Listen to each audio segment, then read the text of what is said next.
یہ دور پرفتن ہے، قیامت سے قریب کا زمانہ ہے۔ آقا نعمت صلی اللہ تعالی علیہ وسلم نے اس زمانے سے متعلق ارشاد فرمایا کہ قیامت کے قریب بے حیائی، فحاشی، فسق و فجور، حرج بہت زیادہ بڑھ جائے گا، اور لوگوں کو دین میں غفلت ہوگی، اس درجہ غافل ہوں گے کہ ضروریات دین میں بھی رکھنا ہوگا۔ یہاں تک کہ ایک حدیث طیبہ میں ارشاد فرمایا کہ وہ زمانہ ایسا زمانہ ہوگا کہ ایمان کی حفاظت ہاتھ پر آگ رکھنے سے بھی زیادہ مشکل ہوگی۔ اللہ تبارک و تعالی ہمیں اور آپ کو دین پر استقامت عطا فرمائے۔ نت نئے فتنے اس زمانے میں ظاہر ہوتے ہیں۔ پردہ اسلام میں، شریعت طاہرہ میں عورتوں کے لیے فرض ہے، اور اللہ تعالی عز و جل نے اپنے محبوب دانائے غیوب احمد مجتبی روحی فدا محمد مصطفیٰ صلی اللہ تعالی علیہ وسلم کو جب مبعوث فرمایا تو زمانہ جاہلیت میں پردے کا کوئی تصور نہ تھا۔ اس کا اندازہ اختصار سے آپ ان الفاظ میں کر سکتے ہیں: جہاں تاریک تھا، ظلمت کدا تھا، سخت کالا تھا۔ جہاں تاریخ تھا، ظلمت کدا تھا، سخت کالا تھا، نبی پردے سے کیا نکلا کہ گھر گھر میں اجالا تھا۔ ظلم و تعدی کا بازار گرم تھا، بیٹیاں باعث عار سمجھی جاتی تھیں، زندہ بچیوں کو درگور کیا جاتا تھا۔ احادیث طیبات میں ایسے بہت سے واقعات ہیں کہ جن سے ظاہر ہوتا ہے کہ باپ اپنی بیٹی کو زندہ گڈھے میں گاڑ دیا کرتے تھے۔ اللہ کے پیارے حبیب صلی اللہ تعالی علیہ وسلم نے ان تمام برے امور پر قدغن لگایا، اور پیارے آقا صلی اللہ تعالی علیہ وسلم نے اللہ تعالی عز و جل کی خشیت دلائی، یہاں تک کہ لوگوں کے قلوب خشیت الہی سے بھر گئے۔ اور ایک زمانہ وہ بھی آیا کہ صحابہ اکرام زمانہ جاہلیت کے قصوروں کو یاد کر کر لرزہ براندام ہو جاتے اور رو دیا کرتے تھے کہ ہم انسانیت سوز حرکتوں میں کس درجہ ملوث تھے۔ اس سے اندازہ کیا جا سکتا ہے کہ آقا نعمت صلی اللہ تعالی علیہ وسلم نے پاکیزہ معاشرے کی تشکیل کے لیے کس قدر جد و جہد فرمائی، اور کیسے واضح ارشادات اللہ رب العزت نے اپنے محبوب کے ذریعے اپنے بندوں کی ہدایت کے لیے کتاب مبین میں نازل فرمائے۔ زمانہ جاہلیت میں کسی سے کوئی ملنے جاتا تو بلا تردد اس کے گھر میں داخل ہو جاتا، اور گھر میں داخل ہونے کے بعد کلام کرتا۔ میرے آقا صلی اللہ تعالی علیہ وسلم کو یہ بات ناپسند آئی، اور روایت میں ہے کہ اللہ کے حبیب کی بارگاہ میں ایک صحابیہ حاضر ہوئیں اور عرض کیا: یا رسول اللہ، ہم اپنے مکانوں میں بعض اوقات امور خانہ داری میں منہمک ہوتے ہیں، اور ہمیں اپنے پردے کا بھی کوئی خاص اہتمام اس وقت نہیں رہتا، کیونکہ ہمارے گھر میں کوئی دوسرا مرد نہیں ہوتا، لیکن اچانک کوئی جب داخل ہو جاتا ہے تو ہمیں یہ بات گراں گزرتی ہے۔ پیارے آقا صلی اللہ تعالی علیہ وسلم نے یہ بات سنی، اور اللہ کے حبیب صلی اللہ تعالی علیہ وسلم پر اس کے بعد وحی نازل ہوئی، تو اللہ تعالی عز و جل نے ملاقات کے آداب سے اس کا آغاز فرمایا۔ چنانچہ رب تعالی عز و جل نے ارشاد فرمایا: لا تدخلوا بیوتا غیر بیوتکم حتی تستانسوا وتسلموا علی اہلها۔ اللہ کے حبیب صلی اللہ تعالی علیہ وسلم پر ان کے رب عز و جل نے وحی نازل فرمائی۔ اللہ تعالیٰ عز و جل ارشاد فرماتا ہے: لا تدخلوا بیوتا غیر بیوتکم، اپنے مکان کے علاوہ کسی کے مکان میں داخل مت ہو، حتی تستانسوا وتسلموا علی اہلہا، یہاں تک کہ اس سے داخل ہونے کی اجازت طلب کرو اور پھر سلام کرو۔ اللہ تعالیٰ عز و جل فرماتا ہے ذالکم خیر لکم، یہ تمہارے لیے بہت زیادہ بہتر ہے۔ اس آیت طیبہ کے نزول کے بعد تسلسل سے 3 آیتیں نازل ہوئیں جن میں ملاقات کے آداب تعلیم فرمائے۔ وقت مختصر ہے، اختصار کے ساتھ چند باتیں عرض کرنا مقصود ہے۔ پیارے آقا صلی اللہ تعالی علیہ وسلم نے ملاقات کے آداب یہ تعلیم فرمائے کہ جب کسی کے دروازے پر جاؤ تو اس سے اگر باہر ملاقات ہو جائے تب بھی بغیر اس کی اجازت کے اندر نہ داخل ہو۔ اگر وہ کہے آئیے اندر جائیے تو آپ داخل ہو جائیں، جہاں بیٹھنے کی جگہ ہو وہاں بٹھایا جائے، بات چیت کریں۔ اسی طرح اللہ کے حبیب صلی اللہ تعالی علیہ وسلم نے یہ بھی ارشاد فرمایا کہ دروازے پر 3 مرتبہ اجازت طلب کرو، اگر جواب آ جائے تو جواب سن کر اس پر عمل کرو، اور اگر جواب نہ آئے تو مسلسل دروازہ نہ بجاتے رہو، آوازیں نہ پکارتے رہو، بلکہ چلے جاؤ۔ ممکن ہے کہ صاحب خانہ کسی مصروفیت میں ہو یا اس وقت ملاقات کرنا اس کے لیے پریشانی کا باعث ہو یا گراں گزرے۔ اسی طرح ایک روایت میں ارشاد فرمایا کہ پہلے دروازے پر داخلے کی اجازت چاہو، اگر کوئی جواب نہ آئے تو پھر سلام کرو، اس کا جواب نہ آئے تو پھر سلام کرو، 3 بار سلام کرنے پر بھی جواب نہ آئے تو واپس چلے آؤ، اور اگر وہ واپس لوٹنے کو حکم دیں، دوسری آیت طیبہ میں فرمایا کہ اگر تمہیں واپس جانے کا حکم کیا جائے تو گراں نہ جانو، اسے ناپسند نہ کرو، بلکہ واپس ہو جاؤ۔ حتی تستانسوا کے معنی یہ ہیں کہ بغیر اجازت اپنے گھر کے علاوہ کسی گھر میں داخل نہ ہو۔ اس کے بعد آیت طیبہ میں ارشاد ہوا اس گھر میں بھی بغیر اجازت مت جاؤ جس گھر میں کوئی نہ رہتا ہو۔ ہاں، ان مکانوں میں تم داخل ہو سکتے ہو جس میں تمہاری ضرورت کے سامان ہیں اور کوئی اس میں رہتا نہیں، لیکن حدیث طیبہ میں ہے کہ ایسا مکان جس میں تمہارے اسباب حاجت، ضرورت کے سامان، جیسے آج کے زمانے میں دکانداروں کے پاس گودام ہوتا ہے کہ اس میں کوئی مکان والا رہتا نہیں، ان کا ضرورت کا سامان ہوتا ہے، تو ارشاد فرمایا کہ خالی مکان میں بھی داخل ہو تو حدیث طیبہ میں ہے یوں کہو الصلاۃ والسلام علیک یا رسول اللہ۔ کیوں؟ اس لیے لأن روح النبی صلی اللہ تعالی علیہ وسلم حاضر فی بیوت اہل الاسلام، اس لیے کہ نبی پاک کی روح انور مومنین کے گھروں میں جلوہ گر ہوتی ہے۔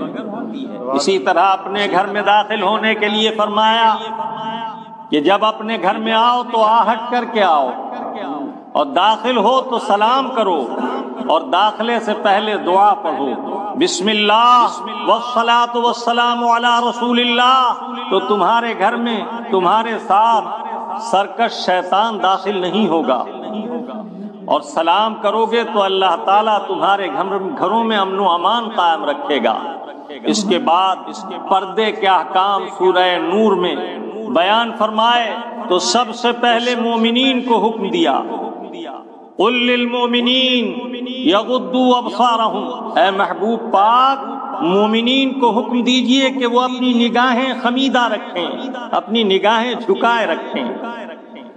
چلنے کا اسلامی طریقہ یہ ہے کہ ادھر ادھر دائیں بائیں دیکھتے ہوئے نہ چلو، بلکہ آہستہ چلنے میں اس بات کا لحاظ رکھو کہ وہ کسل اور سستی کی حد تک نہ ہو، اور تیز چلنے میں اس بات کا لحاظ رکھو کہ وہ دوڑنے کے قریب نہ ہو جائے، بلکہ اس اعتماد کے ساتھ چلو مستعد ہو کر کہ ایک زندہ دل آدمی اپنے مقصد کی طرف رواں دواں ہے۔ حدیث طیبہ میں ہے آقا نعمت صلی اللہ تعالی علیہ وسلم جب چلتے تو سرکار کی نگاہیں زمین پر ہوتی اور چلنے میں اس درجہ مستعد معلوم ہوتے کہ گویا ڈھلان سے اتر رہے ہیں۔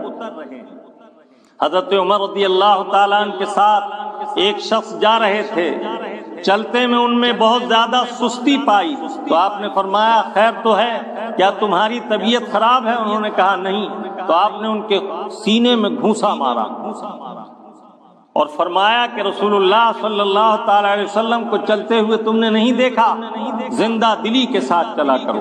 اسی طرح ادب کے خلاف ہے کہ دائیں بائیں تکتے ہوئے چلو، بلکہ مومن کی شان یہ ہے کہ اس کی نگاہیں جھکی ہوئی ہوں۔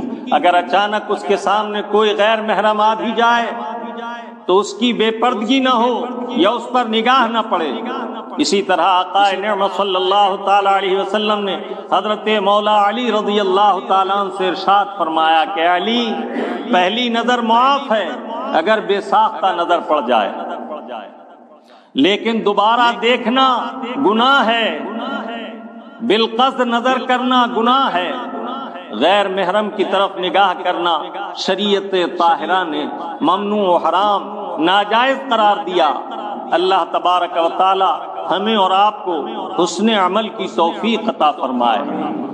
تغض بصر کے معنی یہ ہیں کہ آپ کی نگاہیں خمیدہ ہوں، راستہ دیکھنے کے لیے آپ نظر اٹھائیں تو سیدھے راستے ہی کی طرف نظر کریں، اور اللہ کے پیارے حبیب صلی اللہ تعالی علیہ وسلم اسی طرح سے چلنے کی تعلیم فرماتے ہیں۔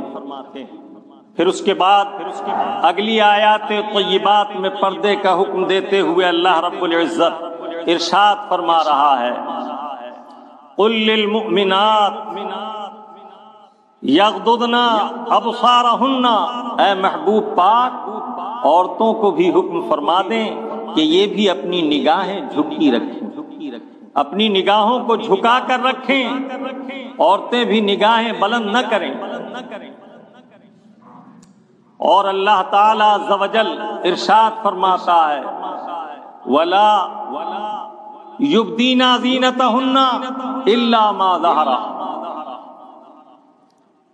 اور اپنی زینت کو، اپنی زیبائش کو نمایاں نہ کریں، دکھائیں نہیں علاوہ اس کے جو خود بخود ظاہر ہے۔ پہلے آنکھیں جھکانے کا حکم فرمایا، پھر فرمایا یحفظنا فروجہن، اپنی پارسائی کی حفاظت کریں، اپنی نگاہیں جھکائی رکھیں، جھکی ہوئی نگاہ رکھیں، اور اپنی زینت کو ظاہر نہ کریں علاوہ اس کے جو خود ظاہر ہو۔ خود ظاہر ہونے سے مراد یہ ہے کہ وہ زینت جو کپڑے سے ظاہر ہوتی ہے، جو اچھا کپڑا اس نے پہنا ہے اور وہ لباس پردے کا لباس ہے، تو جس قدر اس سے ظاہر ہوتا ہے اس کا خوبصورت ہونا، اس سے زیادہ کو نمایاں نہ کریں۔ بلکہ ایک حدیث طیبہ میں میرے آقا صلی اللہ تعالی علیہ وسلم نے ارشاد فرمایا کہ جو عورت خوشبو لگا کر، ایسی بھڑکیلی خوشبو جس کی خوشبو کی بھڑک سے لوگ اس کی طرف دیکھیں، لگا کر نکلے، تو اس کے بارے میں سرکار نے فرمایا وہ ایسی ہے، یعنی اسے برا فرمایا۔ اور ایک روایت میں ہے کہ ارشاد فرمایا ایسی عورت جہنمی ہے۔ حضرت ابو ہریرہ رضی اللہ تعالیٰ عنہ ایک راستے سے گزر رہے تھے، آپ کا گزر ایک عورت کے قریب سے ہوا راستے میں، جس کی خوشبو نے آپ کو اس کی طرف متوجہ کیا۔ آپ نے اس اللہ کی بندی کو رکنے کا حکم فرمایا اور پھر نصیحت فرمائی کہ ایسی خوشبو لگانا عورتوں کو منع ہے۔ اس سے ہمارے وہ بھائی سوچیں جو آج کل شادی بیاہ کی تقریبات میں تیز پرفیوم لگا کر عورتوں کو جانے کی اجازت دیتے ہیں، اور ان کی نمائش کا منظر یہ ہوتا ہے کہ زیبائش و آرائش اور فیشن میں کوئی کمی باقی نہ رہ جائے، زرق برق لباس، لیکن جس لباس کی شریعت طاہرہ نے تاکید فرمائی وہ لباس نہیں، بلکہ آج کل تو کاندھوں سے ایسا باریک کپڑا لگایا جاتا ہے آستین میں جو پاردرشی ہو، جس سے آر پار دکھائی دے، جالی کا کپڑا۔ خوب یاد رکھو، عورت کے معنی ہی پردے کے ہیں، اور عورت مکمل پردہ چاہتی ہے، اور شریعت طاہرہ نے عورت کو مکمل پردے کا حکم دیا۔ ابھی میں اس سلسلے میں چند معروضات پیش کروں گا۔ مجھے یہاں یہ عرض کرنا ہے کہ ایسا لباس جس میں جسم کو دیکھا جا سکے یا جسم جھلکتا رہے، وہ شریعت طاہرہ میں جائز نہیں، بلکہ ایسا لباس پہننا حرام ہے۔ اسی طرح گلا ڈھکا ہونا چاہیے، جس قدر چہرے کی ٹکلی ہے گھر میں رہتے ہوئے چہرہ کھلا رکھنا، اور جن کی تصریح آیت طیبہ کے اگلے حصے میں فرما دی گئی، ان کے سامنے چہرہ کھول کر آنے کی اجازت ہے۔ وہ کون لوگ ہیں؟ شوہر، باپ، بھائی، بھتیجا، بھانجا، ان لوگوں کے سامنے، اسی طرح چچا، ماموں، تایا، ان کے سامنے عورت گھر میں منہ کھول کر آ سکتی ہے، لیکن ان کے سامنے بھی اسے یہ اجازت نہیں کہ سینے کا حصہ کھلا رکھے۔ یہ جو بڑے گلے چل رہے ہیں یہ حرام ہیں کہ ان میں سطر پوشی نہیں۔ ذرا خیال تو کیجئے کہ مردوں کو حکم ہے کہ گلے کا بٹن بند رکھیں، اگر ان کی ہنسلی کی ہڈی نظر آئے گی تو ایسی صورت میں ان کی نماز مکروہ ہوگی اور واجب الاعادہ ہوگی، دوبارہ پڑھنا واجب ہوگا۔ جب مردوں کے لیے یہ حکم ہے تو عورت جو سراپا عورت ہے اس کے لیے کس قدر اہتمام چاہیے۔ عرب شریف میں آج بھی عورتوں کے گلے ایسے پیوست ہوتے ہیں کہ گردن کے گرد ایک حلقہ ہوتا ہے، یا اگر کچھ بڑا بھی ہو تو اس قدر کہ جس میں سر داخل ہو جائے، نہ اس قدر کہ ان کی کمر آدھی کھلی رہے، نہ اس قدر کہ ان کے سینے تک کی نظارے کی دعوت ہو۔ اللہ تبارک و تعالی ہمیں اور آپ کو خیر کی توفیق عطا فرمائے۔ گھر میں جو عورتیں کپڑے پہنتی ہیں ان میں دوپٹہ ایسا باریک نہ ہونا چاہیے کہ جس سے سر کے بال نظر آئیں۔ ایسے دوپٹے سے اگر نماز پڑھی تو سر ڈھکنا، نماز میں عورت کو پورا سر اچھی طرح ڈھکنا یہ فرض تھا۔ کان بھی سر کے حکم میں داخل ہیں۔ اگر اس نے ایسے کپڑے سے نماز پڑھی جس میں سر کے بالوں کی رنگت نظر آتی ہے تو یہ کپڑا اس کی سطر پوشی کے لیے کافی نہیں۔ اللہ تبارک و تعالی ہمیں اور آپ کو خیر کی توفیق عطا فرمائے۔ اور آج کل ایک نئی وبا یہ چلی ہے کہ شادی میں دعوت کے لیے عورتیں گھر سے نکلتی ہیں۔ مجھے تو تعصف ہوتا ہے، عام لوگوں کی بات نہیں، عامت الناس ہی نہیں، بلکہ وہ جو اپنے آپ کو شریف خاندان والے سمجھتے یا کہلاتے ہیں یا شرفا میں خود کا شمار رکھتے ہیں، ان کا حال یہ ہے کہ عورتوں کا پردہ ان کی عقل پر پڑ گیا۔ وہ چند لقمے کی دعوت کے لیے گھر سے عورتوں کو اس طرح بھیجتے ہیں کہ یا تو گھر سے ہی بغیر برقعے کے، سر کھولے ہوئے، کندھے پر دوپٹہ، بال کھلے ہوئے، العیاذ باللہ، العیاذ باللہ، یہ حرام ہے، حرام ہے، اشد حرام ہے۔ ایسے لوگ نہ بیماریوں سے محفوظ رہیں گے، نہ اللہ کے غضب سے، نہ برکتیں پائیں گے، نہ ان کی دعائیں مقبول ہوں گی۔ میرے آقا صلی اللہ تعالی علیہ وسلم نے ارشاد فرمایا، جو عورتیں پردہ نہیں کرتی ان کی دعائیں قبول نہیں ہوتی، اور اتنا ہی نہیں کہ ان کی دعا قبول نہیں ہوتی، بلکہ اللہ کے حبیب فرماتے ہیں کلکم راعٍ وکلکم مسئول عن رعیتہ، تم میں سے ہر ایک حاکم ہے اور اس سے اس کی رعایا کے بارے میں سوال ہوگا۔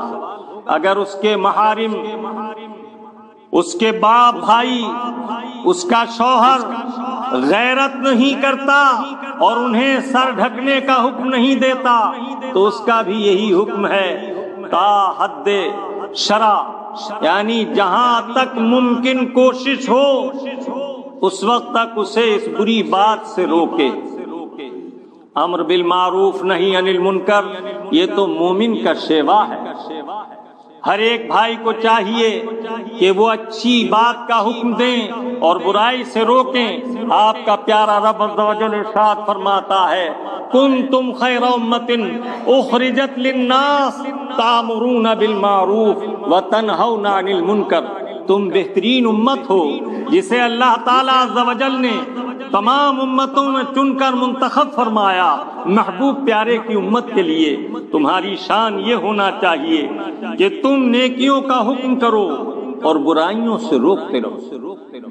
بعض لوگوں کا طریقہ ہے کہ پہلے منع کرتے ہیں اور منع کرتے رہتے ہیں، اور جب اس کا اثر نہیں دیکھتے تو خود بھی اسی کام میں شامل ہو جاتے ہیں۔ حضور سیدی اعلیٰ حضرت عظیم البرکت علیہ الرحمت و رضوان نے فتاوی رضویہ میں تحریر فرمایا کہ سب سے بڑی بلا اور شامت بنی اسرائیل کے لیے یہ ہوئی کہ وہ جن ناجائز و حرام کاموں سے اپنی قوم کو اپنے ساتھیوں کو منع کرتے تھے، جب وہ باز نہ آئے تو وہ ان کے ساتھ شریک ہو گئے اور وہ بھی ایسا ہی کرنے لگے، تو اللہ تعالیٰ عز و جل نے ان کے دلوں کو ایک دوسرے پر مارا یہاں تک کہ وہ ہلاکت میں پڑ گئے۔ اللہ تعالیٰ عز و جل ہمیں اور آپ کو خیر کی توفیق عطا فرمائے۔ بیٹی، بیوی، بہن، ان کے محارم، باپ، بھائی، شوہر، یہ ان کے حاکم ہیں۔ بالخصوص شوہروں کے لیے رب تعالیٰ عز و جل فرماتا ہے الرجال قوامون علی النساء، ہم نے مردوں کو عورتوں پر حاکم بنایا ہے، تو انہیں چاہیے کہ شریعت کے احکام کی پاسداری کراتے رہیں۔ اس بدبلا کی وجہ سے بہت سی بلائیں اور آفتیں ہمارے معاشرے میں ظاہر ہو رہی ہیں، اور رات دن ان نتائج کو دیکھنے کے بعد بھی اسلامی آداب اور تعلیمات کی طرف متوجہ نہیں ہوتے۔ میں عرض کر رہا تھا کہ آپ کے رب عز و جل نے عورتوں کو آنکھیں جھکانے کا حکم دیا اور اپنی پارسائی کا حکم فرمایا، اور فرمایا کہ اپنی زینت کو ظاہر نہ ہونے دیں۔ معنی یہ ہے کہ عورتوں کو پازیب بھی ایسی پہننی چاہیے جس کی آواز نہ ہوتی ہو۔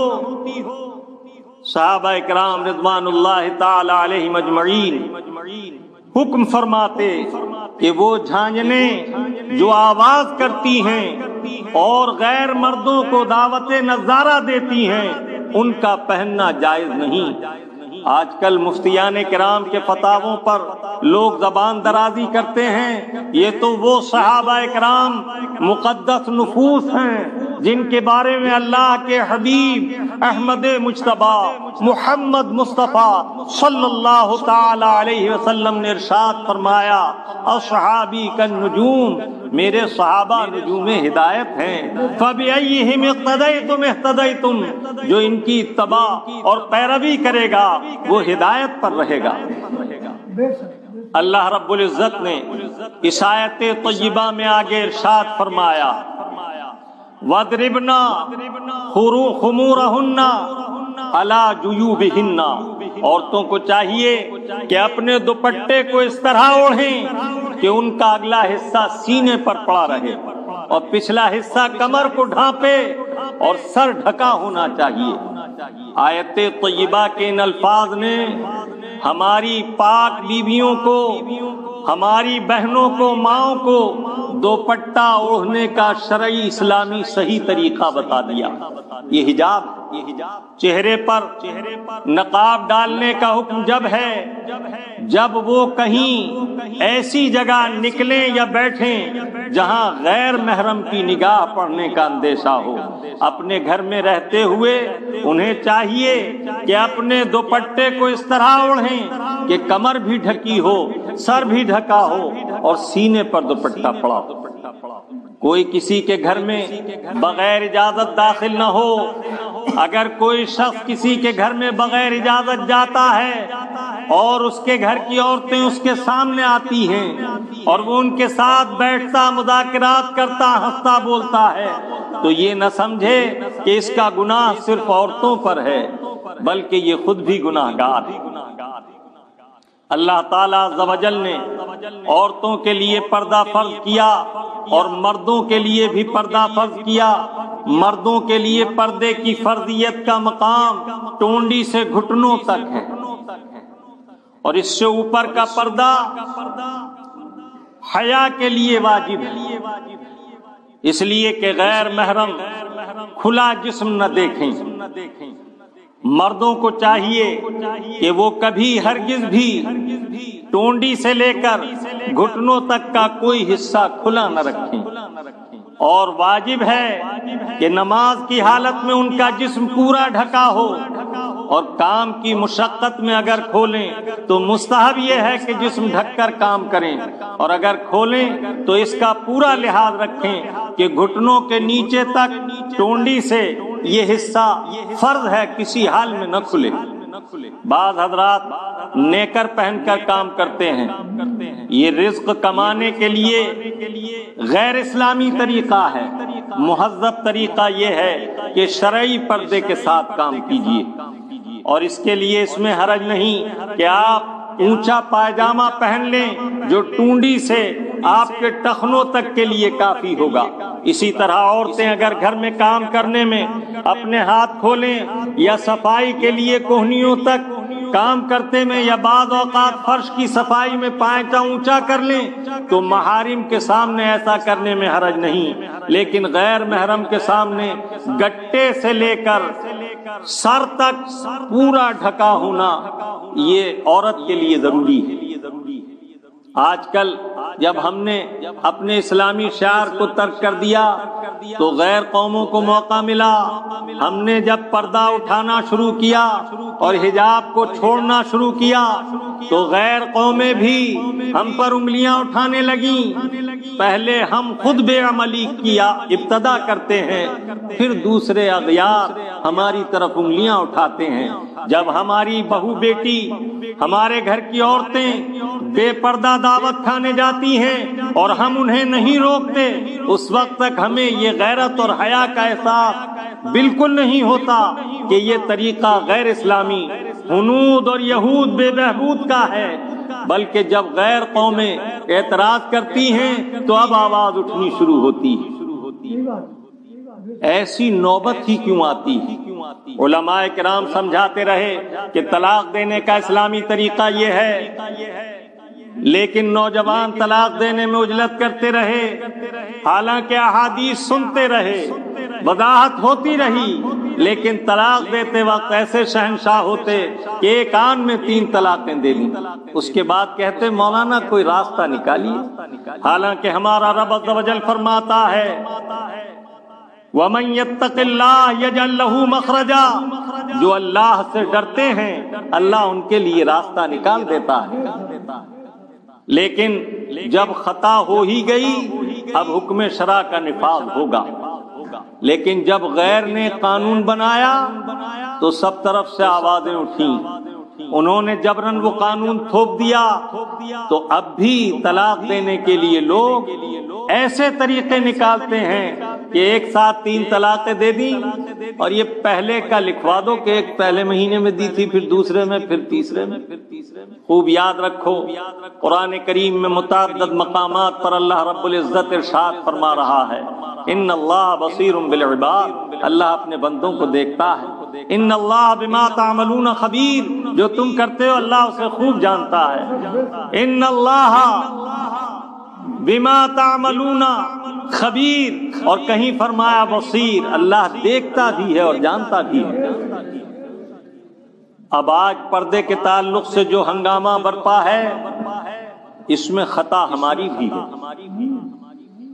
2 پیسے کی دعوت کے لیے ماں بہنیں گھر سے برقع اوڑھ کر بھی چلی گئیں تو پنڈال میں جانے سے پہلے برقعے سے بے نیاز ہو گئیں۔ کہاں گئی ہماری غیرت ایمانی؟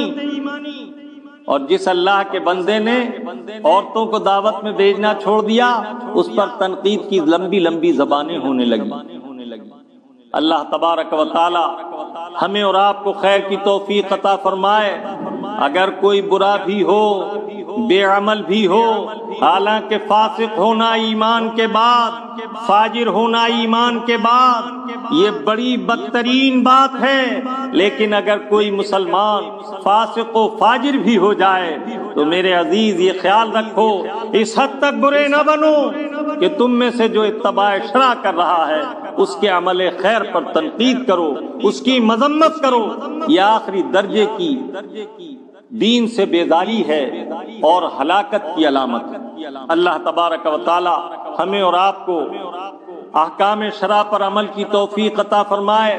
اپنی ماں بہنوں کو، گھر کی عورتوں کو پردے کا حکم دو۔ گھر سے نکلیں تو حدیث طیبہ میں ہے اس طرح نکلیں کہ سر سے پاؤں تک ڈھکی ہوئی ہوں۔ آنکھیں کھولنے کی اجازت ہے، لا اکراہ فی الدین، دین میں جبر و کراہیت نہیں، مبادا ایسا نہ ہو کہ الجھ کر گر جائیں۔ اسی طرح پاؤں گٹے تک ڈھکیں، پاؤں کھلے رکھنے کی اجازت ہے۔ اسی طرح ہاتھ گٹوں تک ڈھکیں، ہاتھ کھلے رکھنے کی اجازت ہے۔ اور مسلمانوں کو حکم ہے کہ ایمان والو اپنی نگاہیں جھکی ہوئی رکھو۔ حرم مبارک میں خاص طواف کے وقت حکم ہے کہ اللہ کی کنیزیں آج اس کی بارگاہ میں حاضر ہیں، یہ چہرہ کھول دیں۔ کس کی مجال ہے کہ قاہر بادشاہ کی نگرانی میں اس کی کنیزوں کی طرف کوئی نگاہ اٹھائے؟ رسول اللہ صلی اللہ تعالی علیہ وسلم نے تو یہ آداب تعلیم فرمائے، کسی کے دروازے پر جاؤ اور دروازہ کھلا ہو تو سائیڈ میں کھڑے ہو کر آواز دو، تمہاری نگاہ اندر نہ پڑے۔ اور ایک حدیث طیبہ میں فرمایا کہ اگر کسی نے کسی کے گھر میں جھانکا اور اس نے دیکھ لیا تو اسے اختیار ہے کہ چاہے تو اسے تنبیہ کر کے چھوڑ دے یا اس کی آنکھ پھوڑ دے۔ اس سے اندازہ کیجئے کہ اسلام میں معاشرے کی اصلاح کا کس درجہ اہتمام ہے۔ یہ جو آج نئی نت نئی خرابیاں سامنے آتی ہیں، طرح طرح کے معاملات ہمارے سامنے آتے ہیں، حضرت کچھ کوشش کیجئے، ایسا ہو گیا ویسا ہو گیا۔ عورت کی آواز کا بھی پردہ ہے۔ ایک غیر مرد سے اگر بات کرنا ناگزیر ہو تو عورت کو حکم ہے کہ کرخت لہجے میں بات کرے اور ضرورت سے زیادہ کلام نہ کرے۔ اب ہمارے بھائی سوچیں کہ یہ کہاں کون سا مقام آ گیا کہ لڑکیاں سریلی آواز میں گاتی بجاتی ہیں اور مرد غیر محرم اسے سنتے ہیں۔ یہ تو حرام ہے، اشد حرام ہے۔ اللہ رب العزت ہمیں اور آپ کو اسلامی آداب پر عمل کی توفیق عطا فرمائے، صحیح معنی میں پردہ کرنے کی توفیق عطا فرمائے۔ ہماری بے پردگی کا حال یہ ہو گیا کہ اب نمازوں میں بھی عورتیں اس طرح کے لباس کو اختیار کر رہی ہیں کہ دوپٹے میں نہ ہاتھ چھپ پاتے ہیں نہ ان کی آستینوں میں ہاتھ چھپتے ہیں۔ کوہنی سے اوپر تک کی آستین ہے یا اس سے بھی اور اونچی، اور دوپٹہ اتنا مختصر اور جھنا کہ سر صاف دکھ رہا ہے، کلائیاں ڈھکنے کی تو گنجائش ہی نہیں۔ ایسی صورت میں پڑھی نماز سرے سے ہوتی ہی نہیں، باطل محض، اس لیے کہ عورت نے جب پردہ نہ کیا تو نماز کیسے؟ اللہ تبارک و تعالی ہمیں اور آپ کو حسن عمل کی توفیق عطا فرمائے اور شریعت طاہرہ کی تابعداری کی توفیق عطا فرمائے۔ ہمیں کرنی ہے شہنشاہ بطحا کی رضا جوئی، وہ اپنے ہو گئے تو رحمت پروردگار اپنی۔ اللہ تعالیٰ عز و جل پیارے محبوب کی اتباع کی توفیق عطا فرمائے کہ ان کی اتباع ہی مدار نجات ہے اور ان کی اطاعت ہی سچی عبادت ہے۔ اللہ رب العزت ہم سب کو حسن عمل کی توفیق عطا فرمائے۔ وما علینا الا البلاغ المبین۔ یہ دور